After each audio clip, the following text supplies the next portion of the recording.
We are at the new Pottawatomie County Admin Building. What a beautiful place that it is. And I have Dr. Aaron Espult with me, Superintendent of Shawnee Public Schools, and a big announcement yesterday, Dr. Espult. Please tell us. Yeah, last night we had the opportunity to have a special board meeting. That special board meeting allowed us to call a bond proposal, 2 proposals that will be put to vote to the people on April the 2nd, giving them to allow their choice to be heard. You know, our vision is honoring your choice. And so if we're going to say that, we have to live that. And so, to be able to put those choices in front of our community and our voters to sit there and say, what do they want and how do they see the future of Shawnee Public Schools happening? Well, when I hear bond, I hear taxes and taxes. And I'm like, I don't want taxes. I mean, Sure. Talk a little bit about that. Sure, I live in this community too. I don't want any taxes either. So yeah, zero tax. You know, we're in a time right now where it's tough. This community is still recovering from a tornado, just like the school is. We continue to have economic struggles that all of us are facing, myself included. Now's not the right time for any kind of tax increase. And so the school's been very cautious and conscientious about that, of saying, let's put together a package that will not increase taxes. So what we did is, the reason that we can do that is because the growth of the Shawnee community and the great economic growth as well allows for us to add on to that 2016 bond, continue it on with no tax increase. So if I'm a property owner, and that's really where the school taxes are based primarily, it means that I will not have a tax increase if I vote yes for these propositions. Right, both propositions included. So neither one of them will raise taxes. Of course, you know, if you go add a new swimming pool in your backyard and your property value goes up, I can't control that. But what I can say is, for where you're at right now, and we are very conservative on the community's growth. So, you know, we project at 2.5%. We've been averaging almost 5% of growth of our evaluation every single year in the community of Shawnee. So we want to be conservative because we never know what happens. With that conservative, we've survived the tornado economics and everything else, and still continued plugging on with no increases. Okay, well, what if I'm a voter in 2016? I was told, well, there's going to be an elementary school. And there is no, I mean, straight up, there is no elementary school. That's a great question. What does that mean? Well, let's be honest about it. Okay. So the 2016 bond issue was structured in a way where the funding would happen in series. Throughout the period of that 10 years, which is what that bond was for, the funding would come to us in increments. Meaning, it's not like you get money right away. You're waiting for incremental money payments. Right. So we had to schedule all of those projects within that money that was allotted throughout the years. Okay. So the elementary was always scheduled to be the last project. Even back in 2016, it was scheduled to be the last project. Okay. The school district was very conscious of saving that money, holding it back. I use the word pigeonholing it, you know, kind of putting it over to the side. Shoebox. Yeah, protecting it to where we don't touch that, for $12.5 million. So $8 million of that was 2016 bond money. Then we use things like this county sales tax, which we're very appreciative for, to meet up that difference. Our building funds that come to the school from the state, we meet up that difference. So $8 million is left from that 2016, earmarked for the new elementary. Okay. We could build that today, Daniel, if we wanted. If the community says, and we give them the choice on April the 2nd to make that choice, saying you need a new elementary school, we will go forward. We have the land secured, we have the drawings, we have the money secured. But I do believe in choice. Okay, wait a second, just so I can rephrase that a little bit. Right now, it's not that we didn't build an elementary school. It is the way that the schedule worked out and how money came to us. We're scheduled to build that elementary school right now, and all the money is in place to make it happen. Right. You know when we were going to break ground? May. Of this year? Of this last year. And you know what happened in April of last year? Yeah. A tornado. And so when that happened, we were scheduled to break ground, and we just put everything on hold so that we could evaluate the situation. Okay. And so now evaluation is taking place. Right. I mean, we're 10 months later. Yeah. What did we find out from evaluation? Well, it's more than just the building, right? So we wanted to look at, where's this community at? What has happened since 2016? What are the things that have taken place? And, you know, a lot's happened.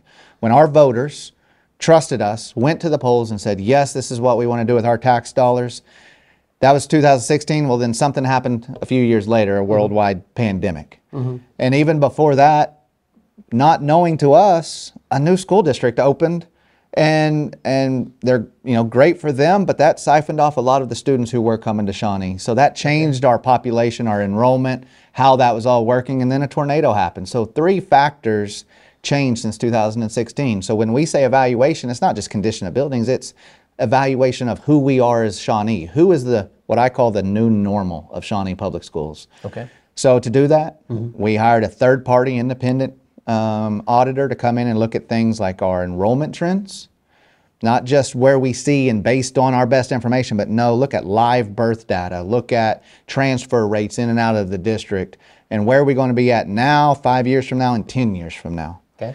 The other thing we did was looked at our own building capacity. Are we busting at the seams right now? Do we need additional space? Because when you build additional space, it's just not the cost of construction. You got things like salaries that come with that, custodial salaries, bus drivers, child nutrition, staffing it, electric bills. All of those operational costs will add onto that, and that's not covered in a bond issue. Gotcha. So there's more than so we looked at our current capacity, and then we just looked at our current buildings, and we said, what's the condition of our current elementary? So looking at all of those things, the district decided last night that it'd be the best thing to do is give our voters a choice to repurpose those dollars, dollar for dollar, elementary for elementary. Okay. That new elementary is scheduled to be built for 250 students. Okay. So house 250 kids. Well, in our elementaries across all 4 plus our SECC, which makes the 5th, we have 1,700 students. Okay. So the simple math, I'm not a smart man, but I can figure this out too. Simple math is dollar for dollar. Do I want to serve 1,700 kids or do I want to serve 250 kids? Because we don't have the funds to what we proposed last night in those proposals to fix our current elementaries. Things like restrooms, flooring, carpet, windows, HVAC, basic needs that to create a quality classroom environment we've got to do. So dollar for dollar, we're proposing in proposal number 2 to repurpose that elementary dollar directly into our current elementaries. Does it, from my knowledge, does it impact the lower elementary as well, the SECC? Yeah, so all 4 elementaries plus our early childhood center, so 5 total, and things that are looking at that early childhood center is something as basic as safety. There's nothing more basic, including myself, who my child goes to one of these schools, to the safety of knowing when you send your kid to school, they're going to come back home safe. Yeah. And so in that bond issue is things like intercom systems where we can communicate effectively. In that, specifically at the SECC, is a security vestibule. They're their only building that doesn't have a security vestibule. When you get in the front doors, you're in that building. So you talk about our most vulnerable student population. We have to be able to protect them. Okay, you're superintendent, so you are a little bit smarter than the rest of us, especially in this kind of thing. But why haven't those things been done before? I mean, of course we want those things done. Why haven't they been done? Yeah, it's been a challenging time in schools. We have received historic funding in schools over the last couple years, but previous to that, it's been a challenge to keep up those ongoing maintenance and those ongoing safety things. And then even these last couple historic payments, those goes for things that are very needed, but things like teacher salaries. Those are not operational costs that are going to buildings and renovations and security. So bond issues is the way to do that. And that's the only way to do that factually. So in looking at it, what we've also done in this bond is structure ongoing maintenance costs that will allow for us to build in revenue that will come from this bond and be given to the district in a periodic yearly basis so that we'll have an annual allocation and put that back into our building. So we don't have to wait for the next 10 years before we try to do this again. We'll have ongoing money for both maintenance and technology because we know all of this is based on academic outcomes for our students. So we talk about a quality educational environment. Well, that's great, but what does it actually mean? It means better outcomes for our students. Okay, and all of that comes from the assessment that was going on. Absolutely. Towards the elementary school and the funding that's already in place to build a new elementary school in the I-93 district. There's a whole nother proposition here, and you'll have 2 votes the way in which the school board sent it. The other proposition is going to be for $39 million. That's a lot of money, Superintendent. A lot of money. Why are you asking for that much money? Well, a couple reasons. Number one, we want to structure this bond a little bit differently. So we're asking for $39 million, but that doesn't mean we get $39 million. You know, just like you pay interest on your house and your car, we pay interest on any of our loans as well. So schools can't go to the bank and take a loan, but what we can do is structure a bond to where we get all that money up front, but we still got to pay interest costs. Okay. So out of that money, we're only getting about $26 million, which is still a great amount of money for actual construction purposes. Okay. So we're going to take that $26 million, and what are some of the things we're going to do with that? Again, going back to, when did all this kind of begin? April the 20th. Because we knew on April the 19th that we were going to have some difficulties in Shawnee Public Schools. That was a devastating tornado that hit, and we knew to turn devastation into opportunity, we were going to have to maximize those insurance dollars, work through the FEMA process, but we always knew there was going to be a gap in what we could cover with insurance in the true build back. So a lot of those funds are going directly to meet those gaps of insurance. It's a perfect time because we can partner with those insurance funds and bring in bond funds with that. So $26 million is going to be bringing back our historic Stucker building. You know, we have a tremendous wrestling tradition, but that Stucker building serves that community. But you know what it also serves is our PE every day for our high school students. Okay. You know what it also serves is the safe room for our entire high school campus. Okay. So we didn't want to just build back exactly what we had. It was a great facility, but we want to make it even better. Well, rumor right there has it that the safe room was destroyed. They didn't build a safe room. Talk to that point. Yeah, so the tornado did not destroy the safe room. So if you were in there on April the 19th, I walked through it that night and you wouldn't even have been able to tell inside of it that a tornado hit it. Okay. But what I will say is we had every single building evaluated by professional engineers, because the safety and security, we've got to stamp it that your child can come back to our school system and be safe. It's just like a car. You know, that car is designed to protect you from a catastrophic wreck one time. Gotcha. And that crumple zone will come around you, but you're going to be safe one time. It's not designed to do that time after time after time and after time again. Same thing with our safe room. So it would have done it once. Would it have happened again and again and again? No. We learned from that experience too. You know, with the gymnasium right next to our safe room, some of that gym fell on top of the safe room. So we're changing the design of that as well so that we don't have those future problems moving forward. Yeah, that's very interesting. And I mean, the tornado came right through that parking lot if you saw the devastation afterwards. It's good to hear that people would have been safe on the inside. Absolutely. And so I understand it's going to be larger to be able to protect more people. Yeah, so we're proposing a monolithic dome. So that the entire structure is the actual safe room inside of that, and with an addition of our wrestling facility, that practice rooms put on the back. It's going to be a larger wrestling facility because one of our greatest growing programs right now, the addition of our girls program in the wrestling facility, continuing to grow with our boys side, so they need the space to grow. Yeah.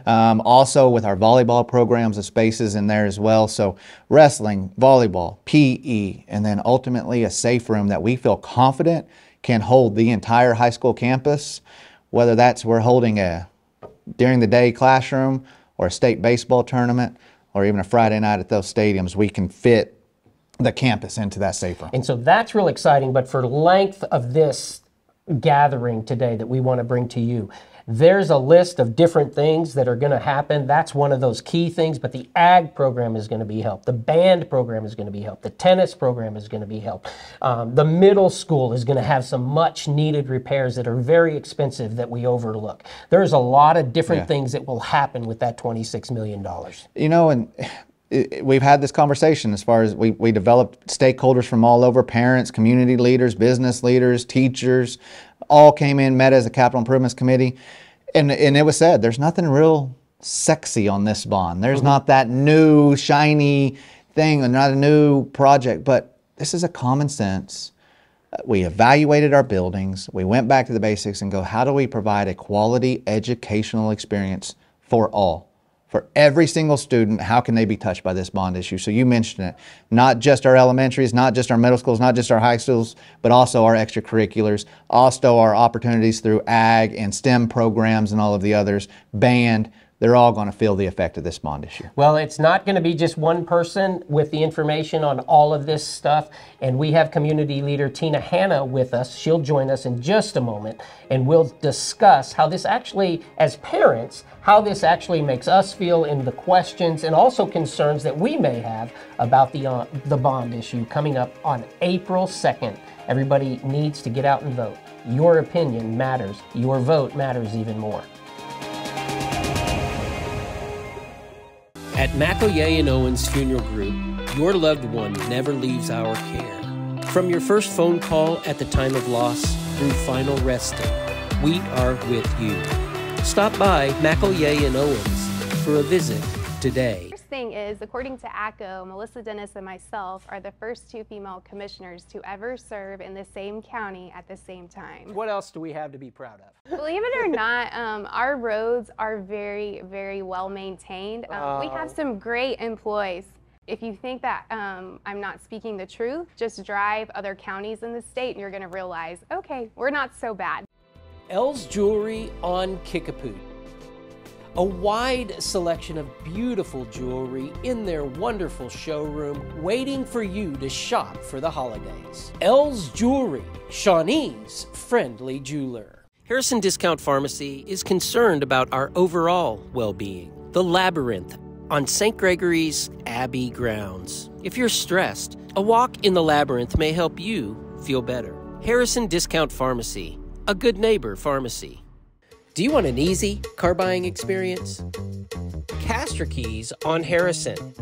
No hidden fees, no price gimmicks. Castor Key Auto Mart for a fair and convenient car buying experience. I want to be able to introduce them to who their elected officials are. Everybody knows you've got a sheriff. Everyone knows. But no one knows what a county clerk is. No one knows what a treasurer is. No one knows what the assessor is.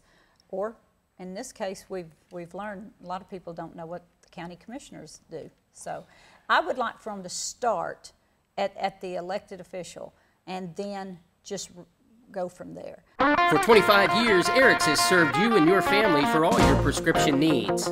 Eric and his staff love the community and love seeing you in the store conveniently located on North Kickapoo. Make your day brighter by visiting Eric's today. We are here with Executive Director Tina Hanna of South Central Industries and talking about symbiotic relationships within our community. You guys wanted to connect years ago more in the community, and here at the new administration building is your peeps. That's right. We have Miss Ashley that is coming here every day to help out. It is a beautiful thing, and as we walked in here, Ashley greeted us. She's the one that's in charge. We love it. She is large and in charge, absolutely. Well, in talking about this, just candidly, yes. Tina and I go way back. As a parent, way back. We're not that old. Okay. Okay. And, you know, we've had our kids grow up in this community, but we also grew up in this community for a long time. What do you feel about Shawnee Public Schools going forth last night and saying, hey, we need to have a bond? So, Daniel, I cannot begin to express how excited I am about this. For many reasons, I see it not only good for our children and our students, but also for our community. And when I look at it as a whole, as a parent, I don't like to say that I spend time with my child. I like to say that I invest that time in my children, because it is about that. It is not something that I'm spending and I'm doing away with. It is that purposeful intention. And so this new bond issue, the fact that we are not going to have to put any additional money into it, our taxes are not going to be raised, we're not spending, we are getting to invest what we normally would have been investing anyway and making it have such an impact. So excitement for this. Well, and you as an executive director of a successful nonprofit or business in town, what I want to ask is that it's not about necessarily immediate benefit all the time. Change takes time.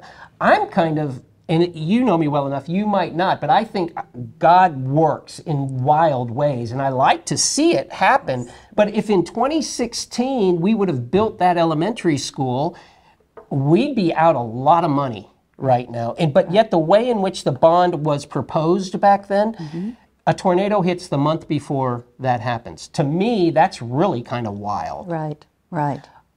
What's your feeling about a new elementary school or not a new elementary school? So the way that Dr. Esbolt laid it out, and the thinking that and the situation that was happening in 2016 is not the situation that we find ourselves in today. And he pointed out the 3 reasons why. And so as you were talking, not necessarily saying things happen for a reason, but some things happen for a reason. I think the way that bond was structured to give us the time to see where are we going to be now and what do we need to do moving forward was so important. There are so many things as we look to our future, and studies have been brought in to show that even with the facilities we have now, it is going to uphold the growth in our school system. And so the need for us to build a new elementary isn't going to be in the next 10 or 20 years. Not to say that it's not going to happen, but just not in that time frame. So what can we do today that's going to make that impact over the next 10 to 20 years? And as a business person, what I think about is even before the tornado, April 19th, there were groups that were getting together in our community to talk about how do we have an economic impact and growth in our community. What do we need to do? And the term MAPS was actually brought up, maybe by me, talking about, okay, let's look to the west. Let's look at what Oklahoma City was doing. And really the impetus behind that was when American Airlines wanted to come here, and they sent their executives here, and they chose another city.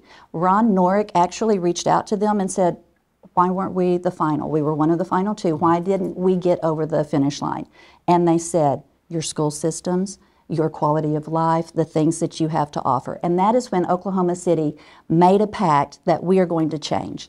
And I think this is that line in the sand for Shawnee, that it's time for us to step up and say the opportunities that tornado have afforded us, now is the time to act. It really feels that way. And you know, the term momentum comes up in any type of business success.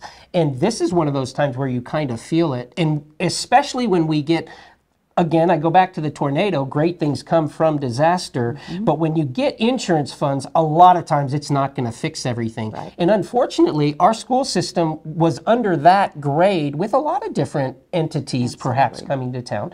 And so now you get the influx of insurance, which is supposed to bring it back up to the level that it was. If we can come on top of that, talk a little bit about that and how that added stimulus really helps our schools perform better. Wow, wow. So South Central actually was very honored to be able to house FEMA and the Small Business Administration during that time.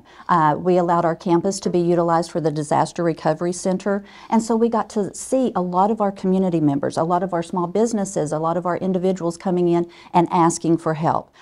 There were reasons why the funding wasn't necessarily provided. They wanted electronic documents, we had paper documents, and so Shawnee is being helped as much as we possibly can.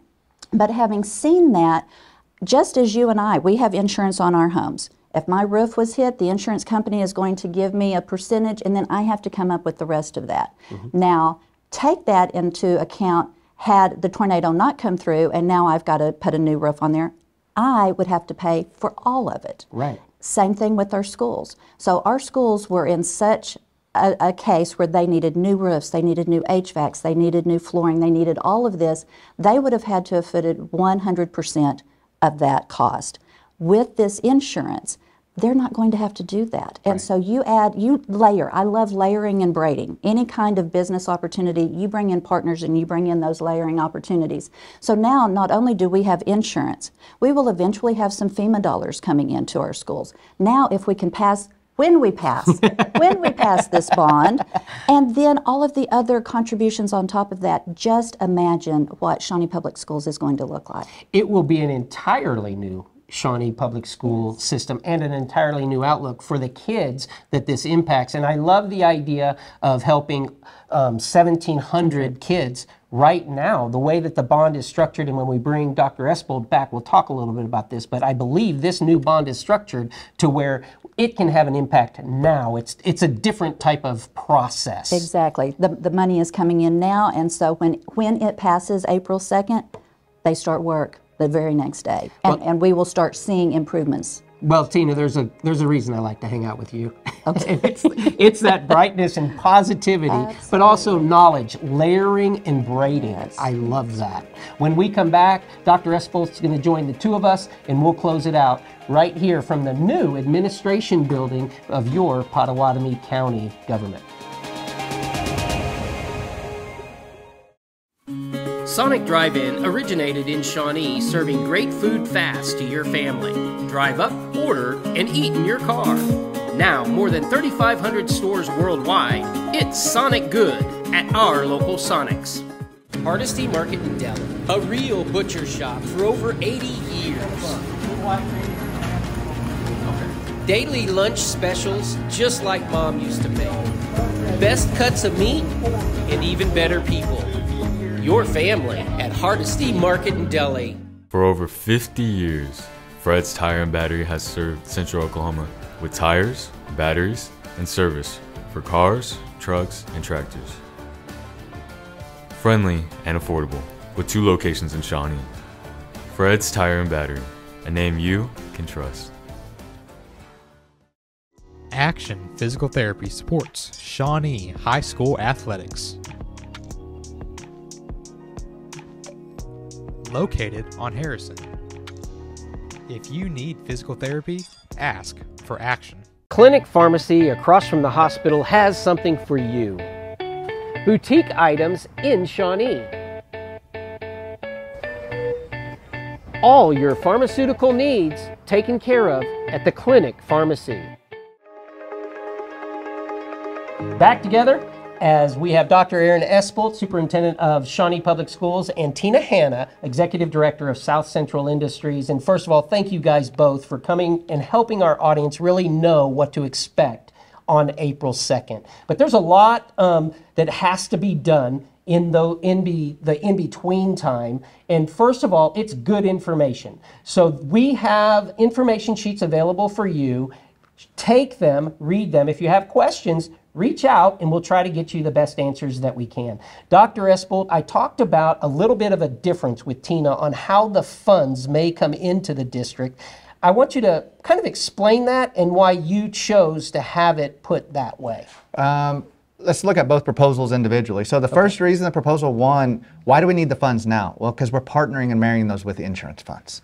So we need to be able to do that construction, those renovations now alongside to not just have, again, Shawnee Strong, but a stronger Shawnee. So as we build stronger opportunities for our students, we need the funds now, and we can't wait 6, 7, 8 years down the road and layer those projects out. For the elementaries, because look at the condition of our elementaries. We need to make immediate changes to the students now, not the students 10 years from now. And so I say this all the time, and it makes sense if you really think about it. Those elementary students only get one chance at that go around.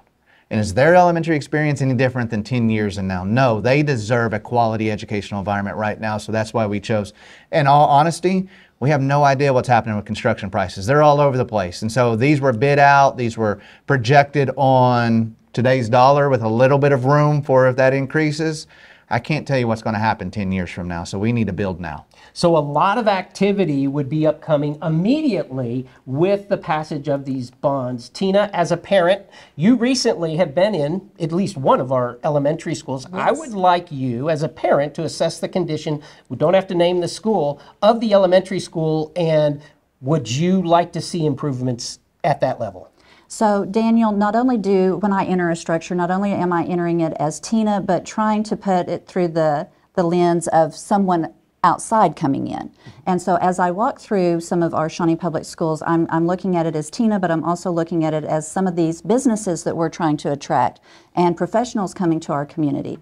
And it's not really, sorry, it's not really giving off the vibe, the atmosphere. As a parent, I don't know that I would be excited to send my child into a Shawnee Public School at this time. Well, and we don't have to be sorry to Yeah. Erin. That's another thing about this bond that excites me as a parent is Erin is coming in fresh. He's 1 year in, not even a year. This is his first 6 months in as superintendent. And so a lot of these things have happened over the last 50 years. And a lot of it is not to anybody's fault. It is due to funding restrictions, and you have to make decisions according to funds.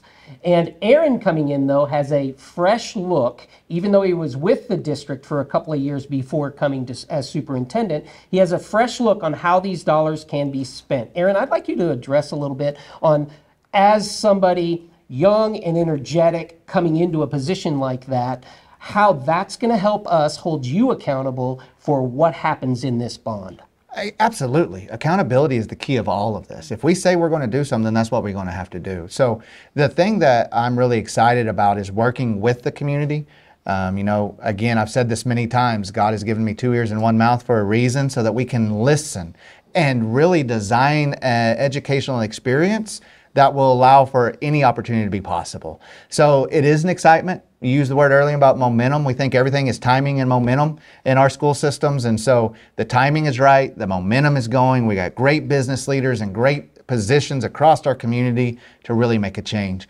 But as far as accountability, I'm accountable every single day to not only our community and my school board, I'm accountable to you as a parent, because you're sending me your most valuable possession. And it is my responsibility to provide a quality educational experience for them. But I'm also accountable to our staff.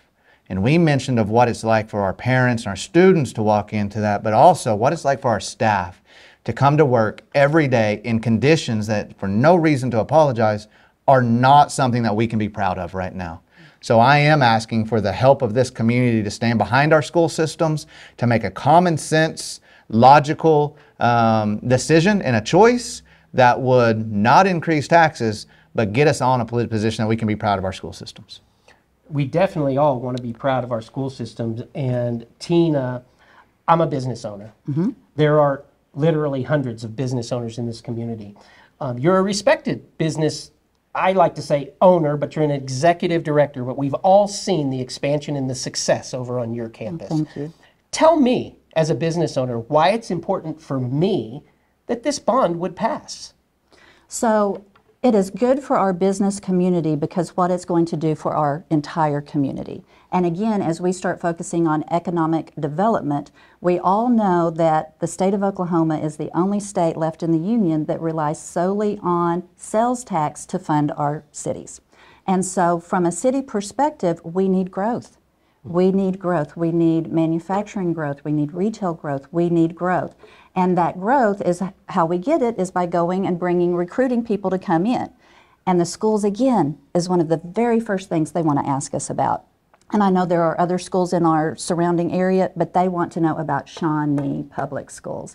And this bond is going to allow that to be a jewel in our crown when we bring them here and get to talk about it. And the thing I love about this bond has something for everyone. The 3-part system, foundation. When you were a part of the Shawnee Public School growing up, there's your foundation and something to be so proud of. Future. This bond is really futuristic looking. It's planning ahead of where we want to go. And then for all, I think that sums it up, is that it is for everyone in our community. And I want to address foundation because the kids in our community now are our foundation. The number one thing that industry screams for right now is jobs. They need employees. And these are good jobs that can raise great families on good incomes. And our kids deserve to be able to have that hope for the future. And when we can build our schools to the point in which we love our elementary school, we love our middle school, we love our high school experience, we're going to be looking for a job in our community. It gives our kids hope when we, as adults, end up passing, I'll go with you, Tina, There we go. something like this for those kids. It gives everybody in the community hope. Would you agree? I agree. We say bridges to hope. That's what we provide. Our school system is a bridge to that student's hope. And you know, you use the word experience. We have what we call our 3 E's, but we have to have the operational environment, the educational environment to accomplish those. You know, our jobs at the elementary is to expose a student to that hope. How do we just bring that to light? And our job at the middle school is to explore. We need facilities that will allow us to explore into that hope. And then lastly, at the high school, our jobs are to allow those students to experience that hope.